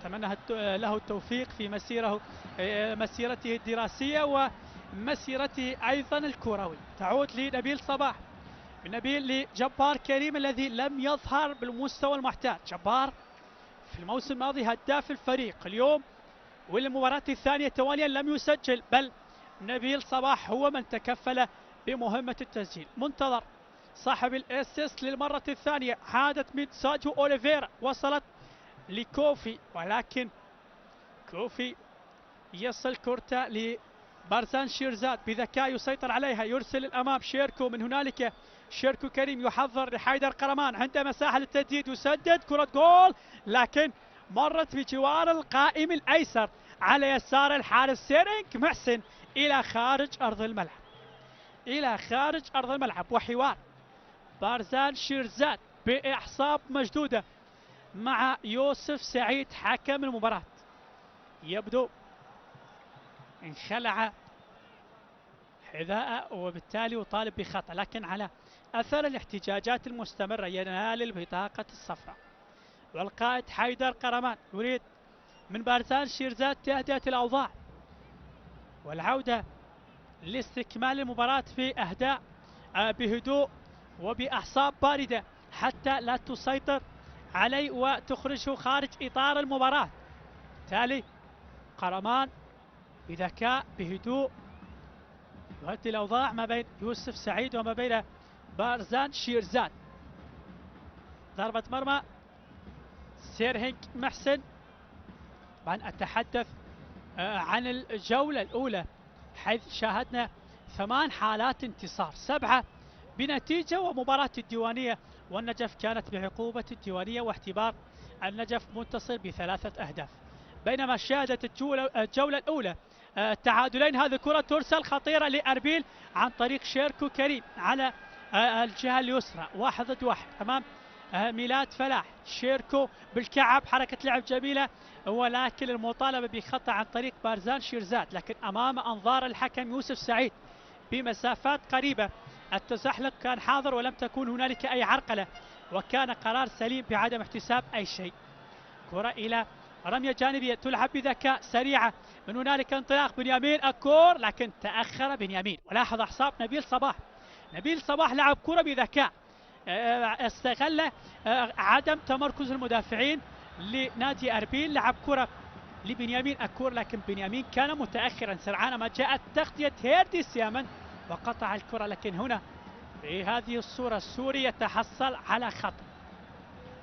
نعم، تعادلين فقط في الجولة الأولى و8 حالات انتصار بالنسبة للجولة الأولى، لكن الجولة الثانية نتابع مجرياتها. هنا كرة ترسل، الإبعاد حاضر، عادت من ساديو أوليفير لخطوط الأمام، تحضير بالصدر. فرانكو كوفي في الوسط يبحث عن مساحة، يضطر بالعودة. كوسرت بايز يحضر بارزان شيرزاد مع السوري ياسين سامية، عادت لبارزان. شيرزاد يأتي بعرضية خطيرة ترسل، لكن هنالك يوسف الآلوسي أبعدها، وعادت من أمير غانم. قرمان حيدر يأتي بعرضية خطيرة في منطقة العمليات، لكنها عن طريق خلدون قطعت وعادت. كوسرت عنده مساحة، يحضر شيركو، هذه خطيرة عرضية، لكنها أيضا دون جدوى، أيضا دون متابعة، أيضا دون استقبال، أيضا تمر إلى خارج أرض الملعب. أين شافيو ماموني؟ يسأل جماهير نادي أربيل، أين شافيو ماموني في لقاء اليوم؟ وننتظر الإجابة في الدقائق القادمة عبر رأس أو أقدام شافيو ماموني. حالتي التعادل التي حضرت في الجولة الأولى كانت النفط مع نفط ميسان، والميناء مع أربيل بالتعادل السلبي. بينما الانتصار كان الكرخ على، هنالك يبدو لي إصابة لبنيامين أكور الذي يسقط على أرضية الملعب، يسقط على أرضية الملعب، والخطأ لنادي بغداد. ساديو أوليفيرا مع صاحب الهدفين نبيل في التحضير. القانون لا يحمل المغفلون، وجد غفلة المدافعين، لعب كرة بسرعة، ولكن أمير غانم يستعيدها. حضرت لشيركو، شيركو لفرانكو، فرانكو قطعت منه التسديد في محاولة، ولكن كرة جول. هنالك الجول، لكن ماذا أشار المساعد الأول أمير داوود؟ يفسد فرحة عشاق أسود العاصمة بعد كرة سددت بقوة عن طريق سامويل في اللقطة الماضية، استعادها حارس المرمى حسين علي، لكن بنيامين كان يقف في مصيدة التسلل عندما عادت له الكرة، وبالتالي حضرت الراية. طبعا في الجولة الأولى احتسبت ركلة جزاء أيضا وحيدة. شيركو كريم يمر على الجهة اليسرى، يريد المرور، يبحث على مساحة، يعود لحيدر قرمان القائد. هل يكون عند الحل في جعبته الذي اشترك في شوط المباراة الأول بدلا من أكام هاشم؟ هنالك أمير غانم يحاول التسديد، لكن تستقطع وتعود لنبيل صباح. من هنالك منتظر رحيم، منتظر أمام كوفي فرانكو. نبيل بكرة طويلة، جبار كريم التحضير بالصدر، يبحث عن بنيامين، لكن أمامه هيردي سيامنت يقطع الطريق مع كوفي فرانكو. كوفي لقرمان، قرمان لشيركو كريم. شيركو يجري بكرته صوب خط الأمام، هذه كرة ترسل للسوري ياسين، لكن تأخر سرعان ما جاء يوسف الآلوسي بالروح القتالية والاستقطاع، شال الكرة من أمام ياسين سامية الذي كان قريب وعلى بعد خطوة من أمام السيرهنك محسن ليعود المباراة لنقطة البداية ويحضر بهدف ثاني التعادل، لكن قوة وسرعة وبراعة وذكاء يوسف الآلوسي لتدخل بقوة وأنقذ الموقف في إخراج الكرة إلى ضربة ركني. كورنر لأربيل، تأتي العرضية من هنالك، استعادت شيركو التحضير، عند مساحة يريد التسديد لكن غلق أمام سيرجيو أوليفيرا كل المحاولات. كوسيرت بايس على الجهة اليسرى، قرمان يأتي بالعرضية خطيرة لكن تبعد من خلدون. جبار يشتت بالكرات العشوائية من أجل تفادي الأخطاء. كوسيرت يعيدها لهيريم، ومن هيريم لأمير غانم، أمير لحسين علي الذي قدم من نادي كربلاء. أمامية ميلاد فلاح لخلدون إبراهيم. خلدون خبرته، يحضر، يسيطر على كرته. سيرجيو أوليفيرا محترف ولد ساحل العاج، يستمر بعطاء المميز في خط الوسط. خلدون إبراهيم من هنالك لستار، تعثر واختل توازنه، عادت سريعة. أمير غانم يريد استغلال سوء تمركز أمير في الجهة اليمنى، من هنالك بارزان يسدد لكن الآلوسي دائما يقف سدا منيعا أمام محاولات نادي أربيل في مناطق خط الظهر. ميلاد فلاح، جبار كريم، تدخل من كوسرت بايس، الحكم يأتي بالاستمرار والاستفادة. تصل لخلدون وخلدون يغير الاتجاه، من هنالك لمنتظر رحيم، منتظر أمام أمير غانم، منتظر يمر ببراعة، الجهة اليسرى يأتي بعرضية، هيرم يعيدها لكوفي فرانكو، من كوفي إلى السوري ياسين سامية، ياسين لحيدر قرمان القائد في خط الوسط، يأتي بكرته للسوري الذي يتحرك من دون كرة، يأخذ المساحات، يرسل لشيركو كريم. الوقت يمضي سريعا، نقترب من الدقيقة 70 وآخر ثلث ساعة متبقي. بهذا الضغط وبهذا الاندفاع الكبير هل نشاهد عودة أربيل أم أن أسود العاصمة خلاص حسموا الأمور مبكرا؟ ولكن لا يوجد حسم حتى الآن. لا أريد أن أسبق الأوان وأتحدث بالمستقبل. محاولات صفراء قائمة، عرضية ترسل ولكن أيضا بأحضان سيرهينغ محسن. لا أريد أن أسبق الأوان وأتحدث بالمستقبل. دعونا نتابع المباراة لقطة بلقطة، كرة بكرة، آملين بحضور مزيدا من الأهداف.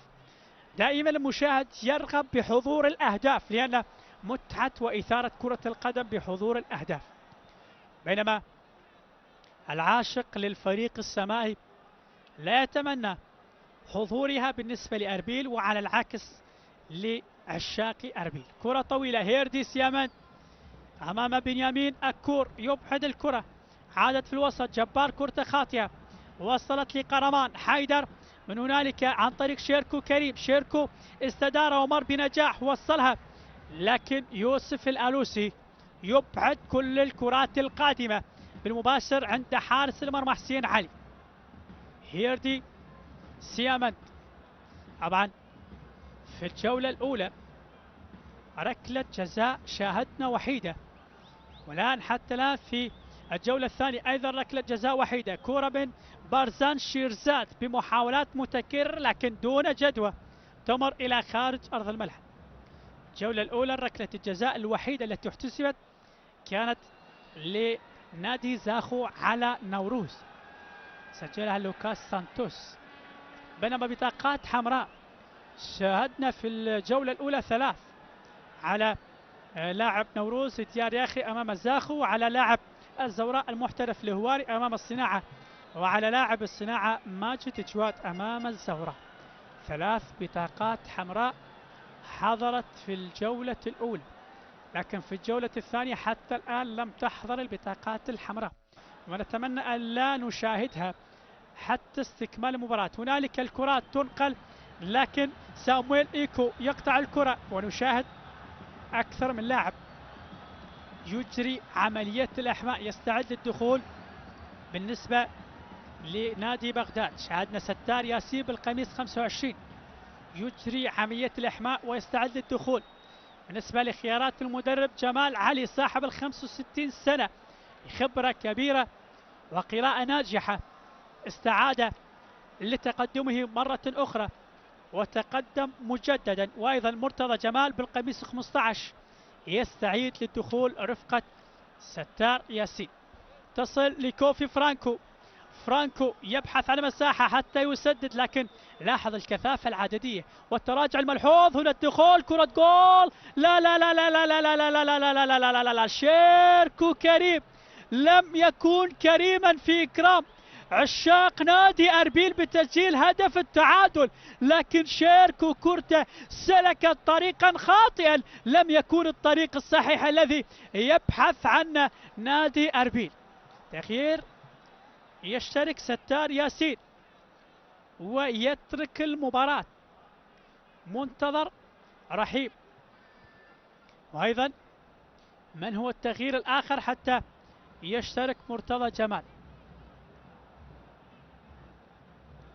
من هو المغادر الآخر؟ خلدون إبراهيم ترك المباراة لزميله مرتضى جمال.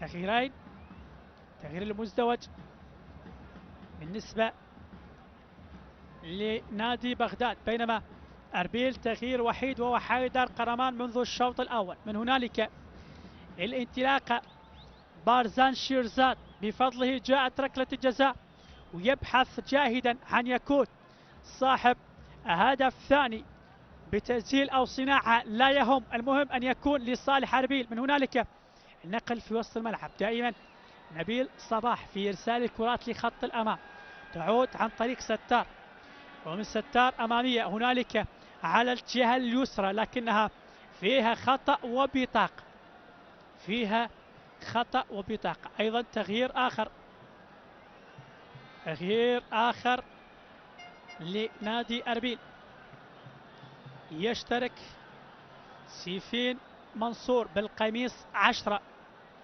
ويترك المباراة هذه المرة. بارزان شيرزاد بالقميص 29 قدم شوط أول والشوط الثاني مميز وأداء يذكر فيشكر. هنالك المرور لكن يبدو خطأ أمام بنيامين أكور، وراية المساعد الأول أشارت بذلك الخطأ. نعم خطأ كان على بنيامين أكور في اللقطة الماضية.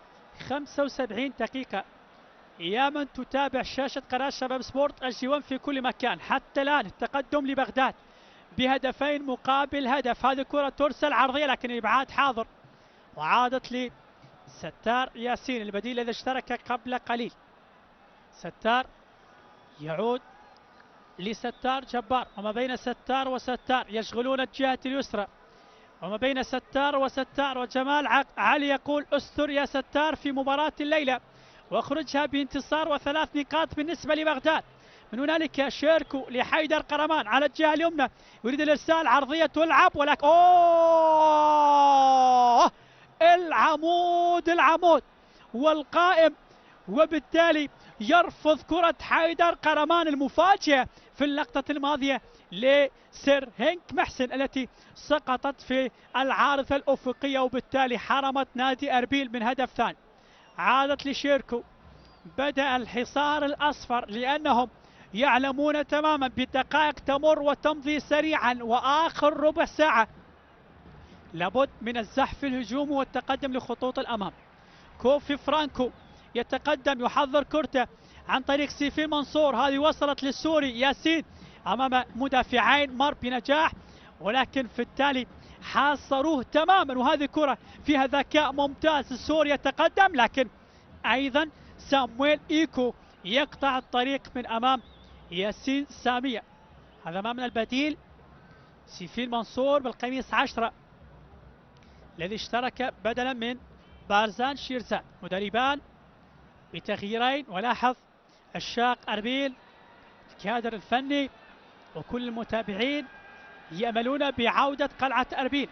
كوسيرت بايس على تنفيذ الخطأ، تركها لزميله الارسال من قرمان، لكن هنالك الإبعاد، هنالك الإبعاد في اللقطة الماضية. كورنر عادت مجددا، حيدر قرمان يأتي بالعرضية على القائم الأول، أبعدت، ونبيل أمام ستار ياسين يحضر بكرة طويلة لستار ما بينه وما بين شيركو كريم، هو الأسرع لكن قوة جسمانية وبقوة بدنية لستار ياسين، استقطع كورته. كوسترت بايس عادها لهيردي سيامنت، هيردي سيامان عود في كورتا لكوفي فرانكو. كوفي في التحضير على اللقطة الماضية، الحوار مع السيفين في لقطته لاكتساب كورتا وحمايتها في عودتها لخطوط الظهر. عنده هيريم تحسين، وهيريم يفضل تغيير اتجاه. وصلت من قرمان، التحذير لياسين سامية، ولكن ياسين بروح قتالية عالية لا يريد إخراج الكرة لضربة مرمى، بل أن تمر إلى تماس مع عمل ضغط على الدفاعات السمائية حتى الاستفادة وشن الكرات العالية. تماس ميلاد فلاح حتى الآن يقوم بأدوار دفاعية منضبطة، يقدم كل الواجبات التي وقعت على عاتقه من قبل مدرب جمال علي. تماس لكوسرت بايز، كوسرت في الوسط، كوفي فرانكو تصل من هنالك لحيدر قرمان. قرمان يغير الاتجاه عن طريق شيركو كريم، يحضر كرة رائعة ياسين، ولكن ياسين لم يكحل العين ولا زالت تنتظر من يأتي بتكحيلها بأي قدم بأي كرة. كوفي لقرمان، قرمان قد يأتي بالخبر السار في العشر دقائق المتبقية. من هنالك أمير غانم، لكن أمير كرة ارتطمت بالمدافع ستار جبار ومرت إلى خارج أرض الملعب، مرت إلى خارج أرض الملعب. أمامية ترسل طويلة، تحضير ثم تعود قرمان يسدد، لكن هنالك غابة من السيقان، كثافة عددية في منطقة عمليات نادي بغداد. نشاهد الاعتماد على الكرات الطويلة، كل الاعتماد على الكرات الطويلة. هذا اللي أمامنا. في الكرة الماضية رضا فاضل بالقميص 33 أيضا اشترك بديلا وحاول في الانطلاق في اللقطة الماضية، لكنه تحصل على الرمية الجانبي. ستار جبار يقف على كرته، يمرر إلى ستار ياسين، يعيدها ستار جبار، لكن لم تكون مقروءة من ستار ياسين. وصلت إلى ضربة مرمى عند نادي أربيل. هيريم تحسين يجي بكرته. طبعا في الجولة الأولى فقط لاعب نادي الكهرباء مهيمن سليم سجل هدفين. اليوم نبيل صباح يسجل هدفين، وأيضا مهند عبد الرحيم لنفط الوسط سجل هدفين. والجولة الثانية مهند مع نبيل صباح. تعود لنادي أربيل وتعود المحاولات ورغبة الانتصار حاضرة، لكن يتحدث أمام قوة وأمام صلابة وأمام كثافة عددية لأسود العاصمة في خط الظهر. لكن كل هذا الضغط وكل هذه المحاولات وكل هذه العرضيات التي بدأت تهطل كالمطر في منطقة عمليات نادي بغداد من قبل أطراف نادي أربيل لم تجدي بثمر. هل في الدقائق العشرة القادمة سنشاهد هدف أصفر أم أن بغداد غلق كل المنافذ الحدودية التي تؤدي إلى العاصمة ولا يسمح بقافلة أربيل تمر عبر هذا المنفذ الحدودي؟ تعود لكوفي فرانكو، كوفي لهيريم تحسين. هيريم عيد كرته لهيردي، ومن هيردي لكوسرت. كوفي لسيفين منصور، سيفين يحضر كرته للسوري ياسين عدنان سامية، لكن جبار كريم يستعيدها ويريد استغلال الكرات العكسية، يريد استغلال اندفاع لاعبي نادي أربيل واستغلال المساحة. نبي تغيير الاتجاه، يبحث عن ستار ياسين وهذه كرة، لكن هناك تفاهم وقراءة من الحارس في اللقطة الماضية لاستعادة الكرة. ياسين عدنان يعيد كرته لكوسرت بايس. تدخل قوي، تدخل قوي، وقد نعم بطاقة حمراء، بطاقة حمراء على سامويل إيكو النيجيري المحترف في صفوف نادي أمانة بغداد. هو سبب عرقلة وخطأ في منطقة الجزاء في بداية الشوط الثاني، واحتسبت ركلة جزاء لبرزان شيرزاد. تلقى بطاقة، والآن بطاقة صفراء ثانية بعد التدخل على كوسرت بايز، نال من خلالها البطاقة الحمراء. يترك زملاء أمانة بغداد بالنقص العددي ب10 لاعبين. هل أمانة بغداد سيؤثر عليها هذا النقص العددي وهذا الطرد؟ وهل سيستفيد أربيل من هذا النقص العددي ويعود للمباراة؟ طبعا في الجولة الأولى شاهدنا حالة طرد وحيدة، عفوا حالة طرد ل3 مرات، لاعب الزوراء الهواري وديار ياخي نوروز والصناعة ماجد جواد. والآن حالة الطرد الأولى في الجولة الثانية على لاعب أمانة بغداد المحترف النيجيري سامويل إيكو. 4 حالات طرد على مستوى اللاعبين. أتحدث حالات الطرد على مستوى اللاعبين، لم نتحدث على مستوى الكادر الإداري. هنالك ترسل الكرة التي لعبت في المباشر، ولكنها مرت وعادت عن طريق الدفاعات الخضراء. مجددا تعود من هنالك، مجددا تبقى وتعود صفراء. يبحث من خلالها قرمان عن مساحة للمرور، يعود لكوفي فرانكو. كوفي يأتي بالعرضية والإبعاد حاضر. استبسال وقتال من قبل لاعبي نادي أمانة بغداد في خطوط الظهر. أيضا نشاهد لاعب يجري عملية الإحماء ويستعد للدخول، أندري كاسترو المحترف البرازيلي بالقميص 16 في صفوف نادي أربيل. أندري كاسترو يستعد للدخول، سيعوض مكان من؟ كرة ترسل أمامية من هنالك عن طريق محاولة لكنها كانت بسيطة وبأحضان الحارس حسين علي. صفراء لأربيل. قرمان مع شيركو، قرمان حيدر، قرمان على الجهة اليسرى يأتي بعرضية لكن الإبعاد حاضر عن طريق مدافع البديل مرتضى جمال الذي اشترك في الشوط الثاني. سيرهنج محسن حتى الآن بشوط أول كان شباك خالية، لكن الشوط الثاني عن طريق ركلة الجزاء اهتز الشباك، لكن سواها لا كلام يذكر بالنسبة للأهداف لنادي أربيل. تعود في وسط الملعب، الوقت يمضي على القلعة الصفراء سريعا. شيركو كريم يحاول عبر تسديده، يفكر بالتسديد لكن أمامه حائط صد منيع. يبدو لي نصب الصبات الكونكريتية في خط الظهر نادي أمانة بغداد في هذه الدقائق، آملين بالحفاظ وتحقيق الانتصار والعودة لبغداد فرحين ب3 نقاط وتصحيح مسار المباراة الأولى. جبار كريم في حوار اللقطة الماضية مع سيفين منصور، لكن ماذا أشار من هنالك المساعد. وأيضا تغيير، هيريوم تحسين يترك المباراة ويشترك كاسترو المحترف البرازيلي. أيضا تغيير، سيشترك أيمن الرزيج وعلي حسين بالقميص 3. ترك المباراة جبار كريم. جبار مع نبيل صاحب الهدفين.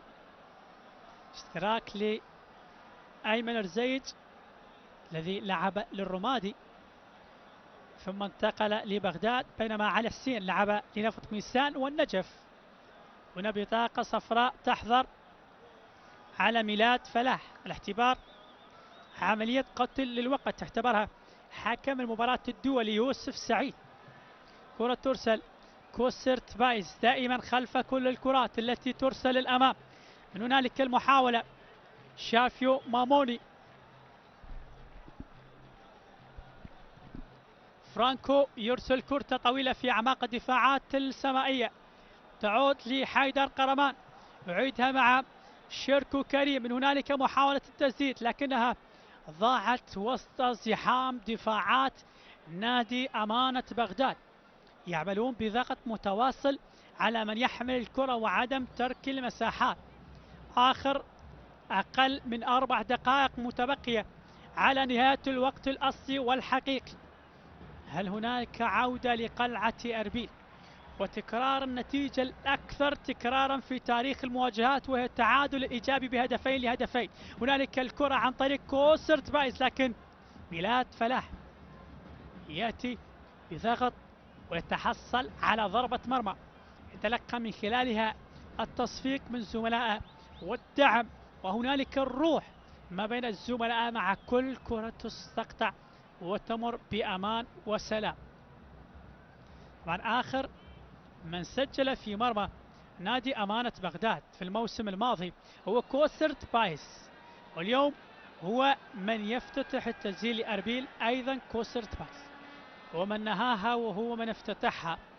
هل هنالك من نشاهد يكسر كرات كوسرت بايس ويسجل لقميص الفريق الأصفر نادي أربيل؟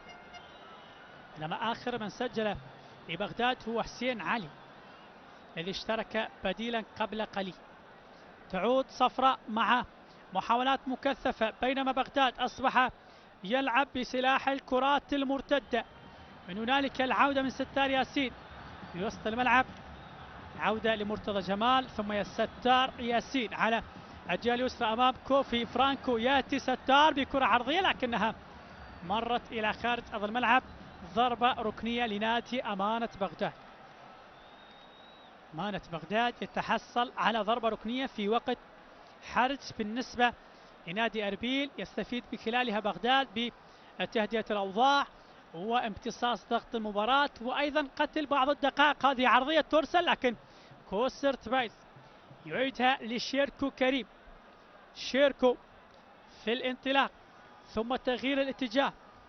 أربيل سيذهب إلى العاصمة بغداد بمواجهة الشرطة، بينما بغداد سيواجه نفط البصرة. شيركو كريم في انطلاق أمام ميلاد فلاح، لكن مطالبة بخطأ، الحكم يطلب الاستمرار. ساديو أوليفيرا يأتي بالإرسال لكرة طويلة، لكن هنالك الاستقطاب لحارس المرمى أقرب من رضا فاضل في اللقطة الماضية. رضا فاضل الذي اشترك بدلا من بنيامين أكور. ولا زال بغداد رغم النقص العددي يسيطر على مستوى خط الظهر ويمنع كل الكرات الصفراء ويطمئن على نتيجة اللقاء بتقدمه بهدفين مقابل هدف، بينما ضغط وحصار وكثافة للكرات العرضية لنادي أربيل. ورغم النقص العددي لم يجدي ثمر بالعودة. هذه الكرة ترسل لكن الآلوسي الأطول للدفاعات، وهذه كرة عكسية عن طريق ستار ياسين يريد قتل المباراة، يريد إضافة ثالث الأهداف من أجل ضمان الثلاث نقاط، لكن لم تصل لساديو أوليفيرا. لم تصل لساديو أوليفيرا. شيركو كريم عبث بالدفاعات على الجبهة اليسرى لكن لم يأتي بخطر. هذه كرة ترسل لكن أيضا ترتطم في الدفاعات وتعود. هنالك للراية وحكم المباراة الرابع. نعم، أميد مصطفى يشير ب4 دقائق كوقت مستضاف، 4 دقائق متبقية، الوقت الأصلي خلاص انتهى. أربيل من أجل العودة وبغداد من أجل الثبات. هل هنالك شيء يخبى تحت هذه ال4 دقائق المتبقية؟ هل هنالك شيء يحدث ما لم نشاهده طيلة 90 دقيقة؟ ننتظر ونترقب هذه ال4 دقائق ماذا تخبي لنا تحت أقدار هذا الجلد المدور. كرة ترسل وتنقل بكل هدوء بين أقدام لاعبي أربيل. هذه المرة كوسرت بايس يأخذ مساحة، يأتي بالعرضية لكنها ارتطمت مدافع فقللت من خطورتها. جاءت بأحضان سيرهينك محسن الصديق الأمس لكنه عدو اليوم. من لعب وأمامنا دكتور طه قادر مدرب نادي أربيل الذي أكمل المهمة بعد مغادرة أيوب، لكن نتحدث عن سيرهينك محسن من قضى أيام وسنين بقميص أربيل، اليوم يحمي عرين بغداد ويقف سدا منيعا أمام زملاء الأمس. وهذه هي كرة القدم، مرة هنا ومرة هناك والاحتراف مشروع. وهذه الكرة تعود لياسين، يأتي بالعرضية لكن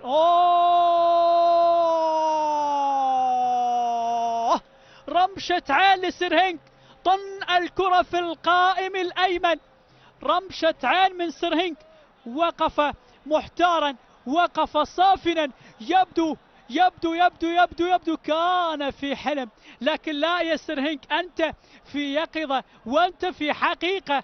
كرة ولا أروع، بكرة قصيرة بهلوانية طاير، ولكن في الأخير لم يحالفهم الحظ. نادي أربيل بكرة ولا أروع جاءت في القائم الأيمن على يمين سيرهينك محسن، الذي وقف حائرا برمشة عين. وجد الكرة ترتطم في العمود الأيمن وتذهب إلى من هنالك بعد هذه الكرة التي عادها واستعادها، عادها المخرج، لأن لقطة المباراة في الشوط المباراة الثاني سيفين منصور البديل بالقميص 10 أراد تجديد العشرة مع الشباك، ولكن الشباك خانت العشرة يا سيفين، ولم تريد أن تكون أربيل متعادلة حتى الآن.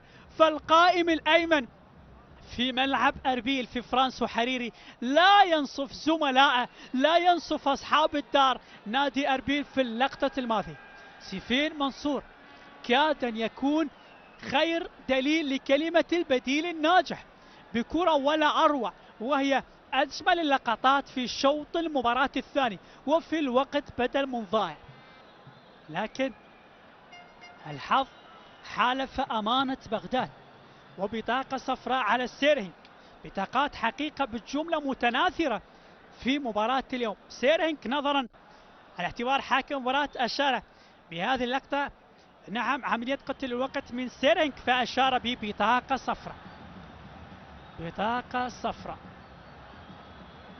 ضربة مرمى ترسل، دقيقة الرابعة ثواني معدودة، ونستمع لصافرة النهاية لكي نقول سيرهينك. وهذا سيامنت ماذا يفعل؟ سيامنت ماذا يفعل؟ يزيد الطين بلة، لكن من حسن حظه جاءت الصافرة والمخالفة. ولاحظ كل عشاق أربيل يقفون، عفوا كل عشاق نادي أربيل يقفون على حرمة الجمر. وهكذا مشاهدينا جاءت الصافرة بانتصار بغداد بهدفين مقابل هدف لأربيل. تقبلوا تحياتي في الختام، أنا محدثكم على زير، دمتم بألف خير وإلى اللقاء.